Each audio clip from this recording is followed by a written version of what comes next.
రెడీగా breaking news చూస్తున్నాం. కాకినాడ జిల్లా పిఠాపురంలో దారుణం జరిగింది. ఇందిరానగర్లో బాలికకు మద్యం తాగించి అత్యాచారం చేశాడని బాధితురాలి కుటుంబ సభ్యులు పోలీసులకు ఫిర్యాదు చేశారు. అయితే మాజీ కౌన్సిలర్ భర్త జాన్ బాబు బాలికను బలవంతంగా ఆటో ఎక్కించి డంపింగ్ యార్డ్ దగ్గరికి తీసుకుని వెళ్లినట్లుగా చెప్పారు.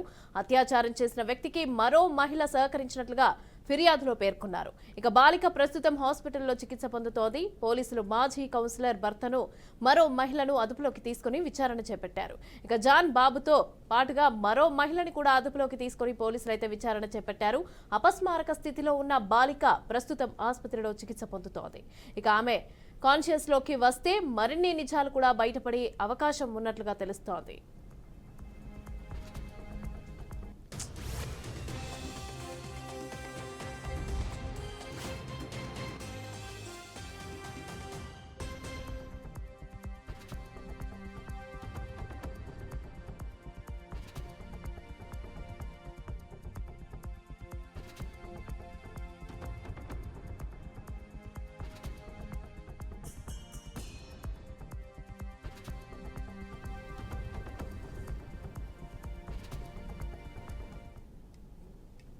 రెడీగా కాకినాడ జిల్లా పిఠాపురంలో దారుణం జరిగింది.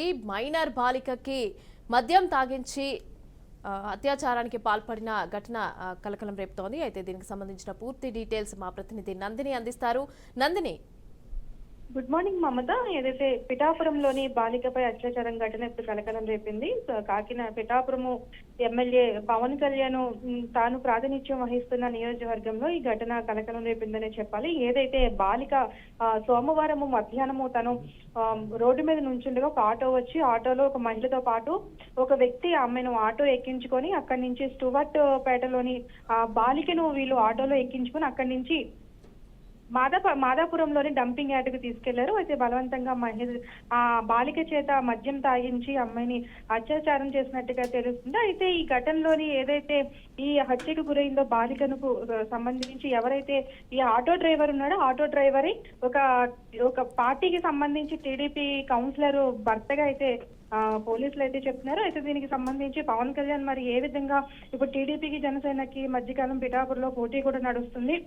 అయితే దీనికి సంబంధించి మరి పిఠాపురంలోని పవన్ కళ్యాణ్ ఈ ఘటనకు సంబంధించి ఏ విధంగా స్పందిస్తారో చూడాలి. అయితే ఘటనా స్థలంలోనే అప్పుడు ప్రస్తుతానికైతే బాలికను పిఠాపురంలోని ప్రభుత్వ ఆసుపత్రిలో ఆరోగ్య పరీక్షలకైతే తీసుకెళ్లినట్లుగా సమాచారం. అయితే కుటుంబ సభ్యులు ఇచ్చిన ఫిర్యాదుతోని పిఠాపురం పోలీసులు అయితే దీనిపై కేసు నమోదు చేశారు. అయితే ఏదైతే ఈ ఘటనకు పాల్పడిన వ్యక్తి ఉన్నారో ఆ వ్యక్తి ఒక టీడీపీకి చెందిన కౌన్సిలర్ భర్తగా అయితే చెప్తున్నారు. అయితే దీనికి సంబంధించి ఇప్పటికే టీడీపీలో కూడా రుకులకులు మొదలయ్యాయి.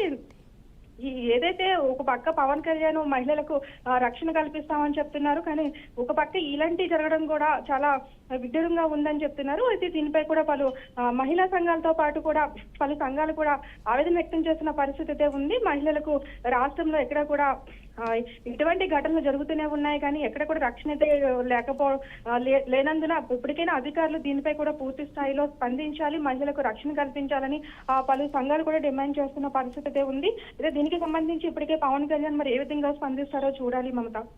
అంటే డిప్యూటీ సీఎం నియోజకవర్గంలోనే ఏ విధంగా జరిగితే ఇంకా రాష్ట్రంలో ఏ విధంగా జరుగుతాయి అనేది కూడా ఒక క్వశ్చన్ అయితే రేజ్ అవుతుంది. అదే విధంగా చూసుకుంటే ఇంకో మహిళ కూడా ఉంది, ఆయనతో పాటు మరో మహిళ ఉంది అని అంటున్నారు. ఆ మహిళ ఎవరు అసలు? ఆ మహిళకి ఈ పాపకి ఆ ఆటో డ్రైవర్కి ఏంటి సంబంధం అసలు? అంటే ఈ ఘటన ఉద్దేశపూర్వకంగానే చేసినట్లుగా అయితే ఆ దర్యాప్తులో తేలుతుందనే చెప్పాలి. ఎందుకంటే ఎవరైతే ఒక మహిళ ఆటోలో ఎక్కించుకుందో మహిళ 50 సంవత్సరాలు ఒక వృద్ధురాలే చెప్పాలి. వృద్ధురాలు దగ్గరుండి కూడా ఈ ఘటనకు పాల్పడినట్టుగా తెలుస్తుంది. అంటే ఎక్కడైతే ఈ బాలికను తీసుకెళ్లారో ఆ బాలికను హత్య చేసిన ఘటనలో ఈ మహిళ ఎవరైతే ఆటోలో ఉన్నారో ఆమె కాపలాగా ఉన్నారు. అయితే స్థానికులు అక్కడ ఉన్నవారు ఇదంతా కూడా జరిగిన ఘటనను స్పందించి వెంటనే గుర్తించి పోలీసులకు సమాచారం ఇవ్వడంతో వీళ్ళనైతే అదుపులోకి తీసుకున్నారు. ప్రస్తుతం ఎవరైతే ఈ అత్యాచారానికి పాల్పడ్డారో వ్యక్తితో పాటు ఎవరైతే అక్కడ కాపలాదారునిగా ఉందో మహిళను కూడా అదుపులోకి తీసుకున్నారు. అయితే దీనికి సంబంధించి పూర్తి స్థాయిలో దర్యాప్తు కూడా జరుగుతుంది. అయితే ఒక టీడీపీ కౌన్సిలర్ కార్యకర్తకు సంబంధించి కౌన్సిలర్ భర్తగా అయితే గుర్తిస్తున్న ఆయన కూడా టీడీపీలోనే కార్యకర్తగా ఉంటున్నారు. మరి దీనికి సంబంధించి ఒక కార్యకర్తని ఈ విధంగా చేశారు, ఒక పార్టీకి సంబంధించిన వ్యక్తి ఈ విధంగా చేశారంటే కూటమి ప్రభుత్వంలో ఏం జరుగుతుంది, రాష్ట్రంలో అసలు ఏం జరుగుతుంది అన్నది దీనిపై స్పందించాల్సిన పరిస్థితి అయితే పవన్ కళ్యాణ్ డిప్యూటీ సీఎం పవన్ కళ్యాణ్ ఉందనే చెప్పాలి. మరో పక్క ఏంటంటే హోమ్ మినిస్టర్ అనిత కూడా దీనిపై కూడా పూర్తి స్థాయిలో మరి దర్యాప్తు చేపట్టాలి, మహిళలకు రక్షణ కల్పించే విధంగా కూడా చేయాలని మహిళా సంఘాలు కూడా ధ్వజమెత్తుతున్నాయని చెప్పొచ్చు. రైట్, బాలిక తల్లిదండ్రులు ఏ విధంగా డిమాండ్ చేస్తున్నారు, అంటే ఏం ఎక్స్పెక్ట్ చేస్తున్నారు? ఖచ్చితంగా ఇప్పటికే బాలిక కుటుంబ సభ్యులంతా కూడా పిఠాపురం పోలీస్ స్టేషన్ దగ్గరే ఉన్నారు. దీనిపై మరి పోలీసులు అయితే ఇంకా పూర్తి స్థాయిలో కూడా దర్యాప్తు అయితే చేస్తున్నారు. అంటే వాళ్ళకి న్యాయం చేయాలని డిమాండ్ చేస్తున్నారు. మరి దీనికి సంబంధించి ఇంకా సాయంత్రంగా క్లారిటీ వచ్చే అవకాశం అయితే ఉంది.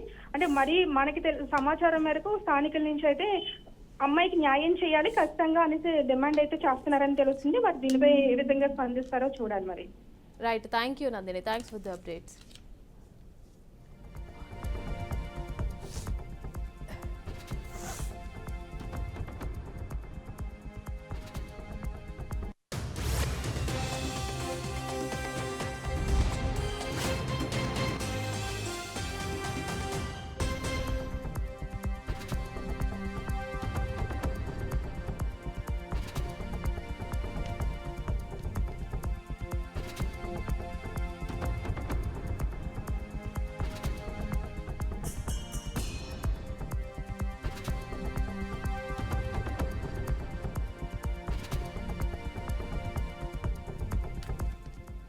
కాకినాడ జిల్లా పిఠాపురంలో దారుణం జరిగింది. ఇక ఇందిరానగర్లో బాలికకు మద్యం తాగించి అత్యాచారం చేశాడని బాధితురాలి కుటుంబ సభ్యులు పోలీసులకు ఫిర్యాదు చేశారు. మాజీ కౌన్సిలర్ భర్త జాన్ బాబు బాలికను బలవంతంగా ఆటో ఎక్కించి డంపింగ్ యార్డ్ దగ్గరికి తీసుకుని వెళ్లినట్లుగా చెప్పారు. ఇక అత్యాచారం చేసిన వ్యక్తికి మరో మహిళ కూడా సహకరించినట్లుగా ఫిర్యాదులో పేర్కొన్నారు. బాలిక ప్రస్తుతం హాస్పిటల్లో చికిత్స పొందుతోంది. పోలీసులు మాజీ కౌన్సిలర్ భర్తను మరో మహిళను అదుపులోకి తీసుకుని విచారణ చేపట్టారు. ఇక జాన్ బాబుతో పాటుగా మరో మహిళను కూడా అదుపులోకి తీసుకుని పోలీసులు విచారణ చేపట్టారు. అపస్మారక స్థితిలో ఉన్న బాలిక ప్రస్తుతం ఆసుపత్రిలో చికిత్స పొందుతోంది. ఇక ఆమె కాన్షియస్ లోకి వస్తే మరిన్ని నిజాలు కూడా బయటపడే అవకాశం ఉన్నట్లుగా తెలుస్తోంది.